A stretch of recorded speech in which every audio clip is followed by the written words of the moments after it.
And tonight on our Great American panel, she is an associate professor of political science at Occidental College in Los Angeles.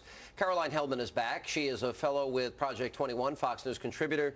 Deneen Borelli is also back, and he is a member of the Wall Street Journal editorial board, writer of the Best of the Web column at opinionjournal.com. James Taranto, he also is back with us.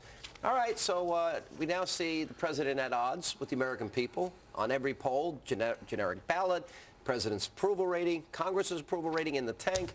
So what do candidates do? Well, they just fly down the chute of the plane. They're abandoning ship. Attention passengers, fellow Democrats, we're just about ready to depart D.C. and go on my national fundraising tour to your home states. That's right, I'm coming to your hometowns. With the president's approval rating at an all-time low, a lot of Democrats don't want him anywhere near their districts. Democrats who kind of are afraid to be who they are or who are pushing back on their leaders, I think they're crazy. It's a three-day sprint from Milwaukee to Los Angeles to Seattle to Columbus to Miami. That is a great ad. But there's all truth behind it. Democrats, they're not running on the stimulus. They're not running on health care. They're not running on their associations with change and yes, we can, or the economy or jobs. They're running away from the president. I don't think they can be successful at it. They're stuck at the hip now.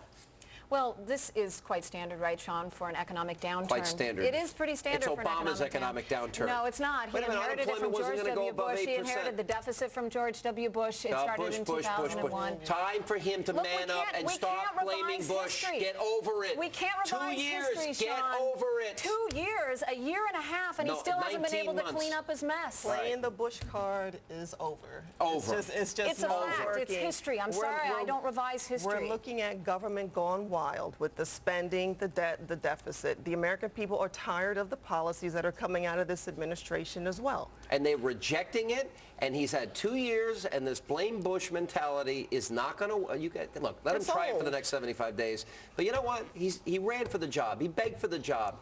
He got the job. He promised that unemployment wouldn't go above 8%. Now he doesn't want to take responsibility for what he passed. Well, this is exactly right. Let's be very clear on this. The presidency is not an inheritance.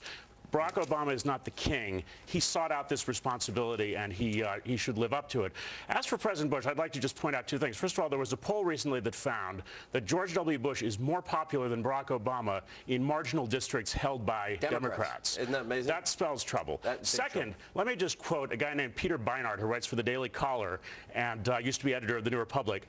I pine for George W. Bush, he said. This is with respect to the mosque. The professional left, the mosque defenders, are begging George W. Bush to intervene and bail Barack Obama out of this problem he's gotten himself into. Let's go to a new NRSC ad, which is interesting because the Democrats, they always want to paint conservatives as extremists. But who are the real extremists? Take a look. The far-right conspiratorial fringe. Well, I think it's becoming more and more extreme. It's even more extreme. The Republicans are putting up a whole series of extreme candidates that are way outside the mainstream of what Americans want.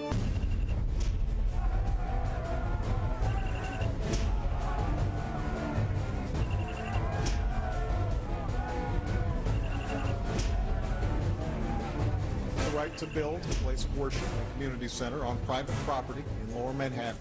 Government of, by, and for Obama, rejected by, government of, by, and for the people, which means we are headed for a political earthquake, tsunami, use whatever analogy you want, in 75 days.